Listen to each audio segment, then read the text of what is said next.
The Dallas Cowboys have an absolutely massive offseason on their hands. They can either completely tank the rest of their next 5 years, or they could potentially win a Super Bowl within the next couple years. It's super hard to tell. So today, let's do my fantasy offseason rebuild of the Dallas Cowboys. So as I mentioned, this is a massive offseason for the Dallas Cowboys, and when trying to do this offseason rebuild, I really struggled. They have a ton of problems going into next year, and it's super hard to really figure out how they're going to figure out the cap space situation. That being said, I did my best, and I tried my hardest, so it's not going to be the most realistic thing in the world, but we do our best, we try our best, but here we are. So starting things off, this team is negative $10 million in cap space, but they can garner $19 million if they cut a few players. Those players are going to be Michael Gallup and Brandon Cooks. You're going to have to cut those guys post June 1st to gain a total of $17 million.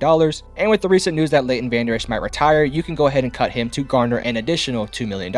By cutting those guys, you get yourself about $19 million in cap space to have a total of $9 million in cap space to work. Now you can also restructure some contracts as well. I decided I wasn't going to restructure Zach Martin's deal because he just got a contract, and I'm pretty sure that Dallas isn't going to want to ask him to restructure again. So I went ahead and just restructured two contracts, those being Trevon Diggs for $7 million and Donovan Wilson for an additional $2 million. By doing that, we gained an additional $9 million. So in total, we've gained a total of $28 million in cap space to have a total of $18 million in cap space. There's a lot of cap space we're working with here. Last up, we're going to do a couple of extensions to two key players, Dak Prescott and CeeDee Lamb, and yes, we're going to give Dak Prescott $60 million a year. It's just what they have to do. To any Cowboys fan out there who thinks that Dak Prescott should not be the future quarterback of this team, I ask you guys this. Do you want to be good next year? You keep Dak. Do you want to be horrible next year and probably for the next 3 to 4 years? You get rid of Dak. And unfortunately, you're just not going to do that. When you have guys like Micah Parsons, CeeDee Lamb, and Trevon Diggs all in their primes of their career, you got to have a quarterback who can win now. Trey Lance isn't the guy yet, guys. Dak is. And as much as it pains me to make Dak Prescott the #1 paid quarterback in the league, I also think he's kind of worth it. He's been a very good quarterback for the Dallas Cowboys for several years, and the only thing he hasn't done is win a championship, which, by the way, 90% of quarterbacks in the NFL have not done either. So that being said, we're going to pay Dak Prescott the money he wants with a 3-year deal worth about $180 million. If you convert a lot of his first-year money into a signing bonus, you can garner at least $30 million in cap space to add to your total. Next up, with CeeDee Lamb's contract extension, we're going to pay him 4 years, $130 million. That would not only make him the highest paid wide receiver in the NFL, but it would add an additional $10 million on top of what Tyreek Hill is currently making. It's super hard to figure out exactly how much the Cowboys will pay CeeDee Lamb because I think they're more than likely going to have to wait to see what Justin Jefferson gets. But regardless of what the number is that CeeDee Lamb does get, it is almost always going to help Dallas gain some more money in this upcoming offseason. It will gain us, and I did a couple of research on a couple of different websites based on what I heard, about $18 million. So I'm sorry the numbers aren't correct, but based off all the calculations I've done, we've gained an additional $66 million in cap space to work with. Now, we would have $76 million that we grew, but we also have to subtract the 10 they were already in the negatives for, so we're at $66 million. The next thing we also have to do is subtract another $10 million to put us down to $56 million because we have to consider the draft class coming up. So with the $56 million, we are going to go out there and do a couple big things. Now, the one thing we have to consider with the Dallas Cowboys is we cannot afford to give a ton of players a ton of money for long-term deals. This is only the money we have for this upcoming season. So a lot of the contracts I'm going to give out are going to be 1 or 2 year deals with more than likely some options to get out of them. So the first thing that I'm going to do is I'm going to re-sign 4 of our players. Those players being Tyler Biadasz, Jonathan Hankins, Jordan Lewis, and Dorrance Armstrong. Now, as of when I'm recording this video, it is unclear of whether or not Dallas is going to be able to bring back Tyler Biadasz or Dorrance Armstrong. However, in my fantasy offseason, I was able to find some money to bring them back. Tyler Biadasz's deal would be a contract worth 4 years, $42 million. He's one of the top tier centers in the league. I think Dallas would be smart to try to bring him back to continue some continuity along the offensive line. Jonathan Hankins is a cheap run-stuffing defensive tackle that Dallas could desperately use. I'm going to give him a contract of 2 years, $5 million, with this first year being about $2 million guaranteed. We're going to bring back slot cornerback Jordan Lewis on a 3-year deal worth about $14 million.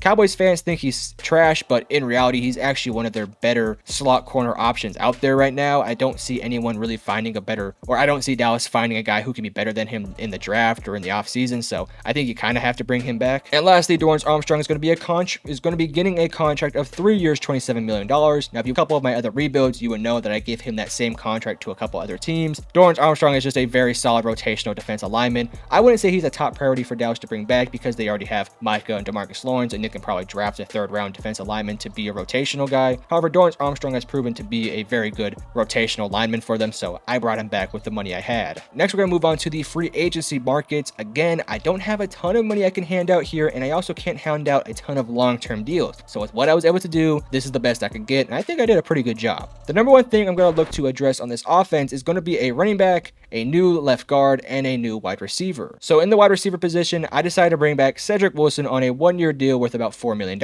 I know it's not fancy, I know it's not special, but he was pretty good in Dallas, and I think he could be that good wide receiver number 3. Yes, I said number 3 for a reason. We're going to draft a wide receiver eventually. We're also going to bring in, and this is my big home run hit here, Saquon Barkley on a 2-year deal worth about $20 million. Now, I don't typically like handing out big name free agents in these videos because it's usually pretty speculative and it's super hard to go out there and specifically point one player to one team. But in this situation, Saquon to Dallas makes a ton of sense. Dallas doesn't have a running back on the roster who's good. Pollard's gone, their backup's gone. They need somebody who can be that every down back. Saquon Barkley can be that, and he's not going to cost them too much. I decided to give him a contract of 2 years, $20 million. We're going to guarantee him $10 million this year and probably find a way to get out of the contract next year if it doesn't work out. Next, with the departure of Tyron Smith, we're going to move Tyler Smith back to left tackle, and we're going to sign Kevin Zeitler on a 1-year deal worth about $9 million. We're going to give him a signing bonus of a couple $1 million and give him his regular contract of $7 million.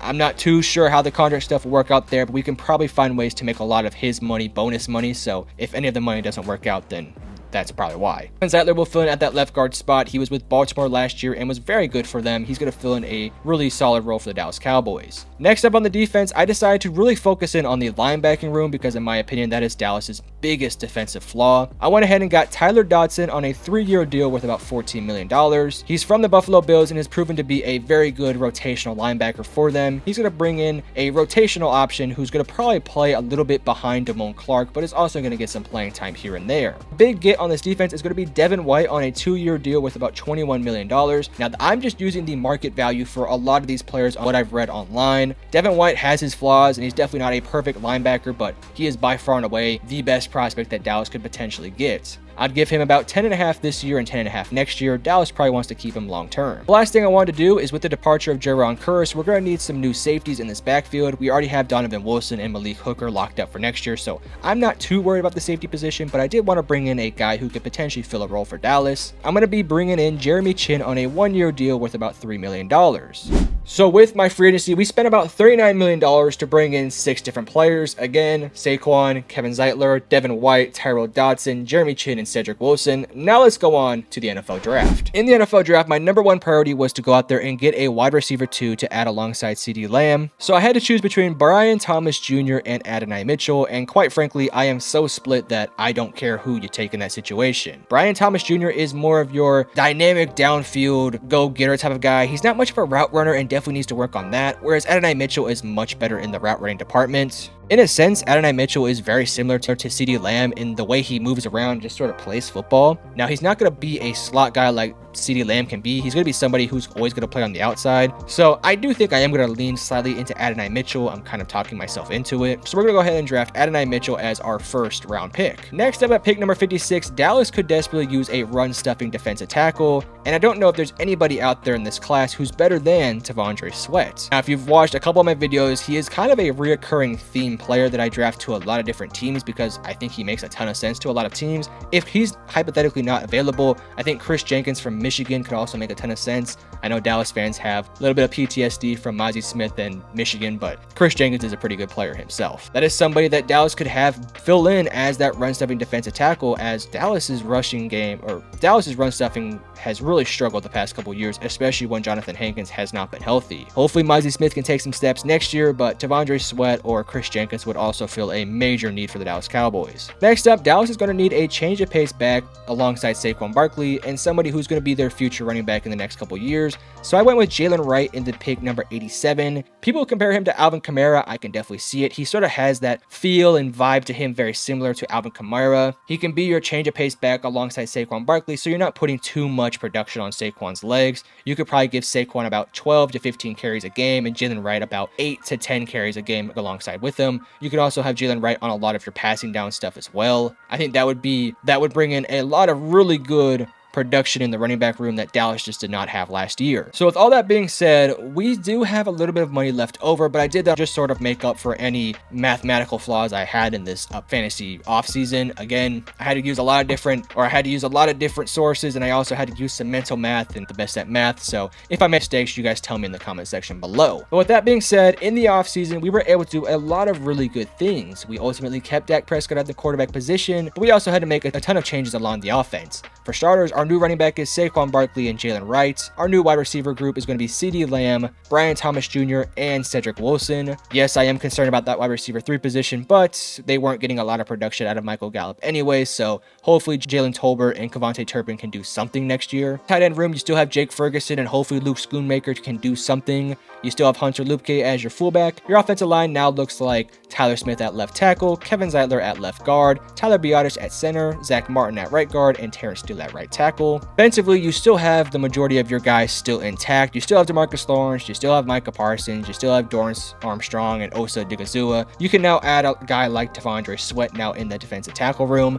Your linebacking group is completely different. You're now going to have Devin White starting alongside guys like Marquise Bell, DeMarvin Overshown, and Damone Clark. You also have guys like Terrell Dodson, who's going to also provide some much needed depth in that position. And then lastly, you brought in your new safety in Jeremy Chin, who's going to be playing alongside guys like Malik Hooker and Donovan Wilson. Your cornerback room is going to be Trevon Diggs and Deron Bland and Jordan Lewis. So in totality, I think that's still a team that can definitely compete for a championship. It fixes a lot of the problems the Dallas Cowboys had along the offense with not having anybody outside of CeeDee Lamb and Jake Ferguson who can do anything on offense. You now have Saquon Barkley, who's a proven veteran. You now have a good offensive line. I wouldn't say it's better, but it's definitely just as good as last year. And defensively, you fixed your your two biggest flaws, your run stuffing and your linebacking group. I think that this is a good offseason for the Dallas Cowboys. It's going to be difficult for Dallas past this year because after this, you're going to have a hard time restructuring deals like Dax and CeeDee Lambs and Trevon Diggs. So that being said, Cowboys fans, let me know in the comment section below what you guys would change about my rebuild. And if you guys have your own points, let me know in the comment section below.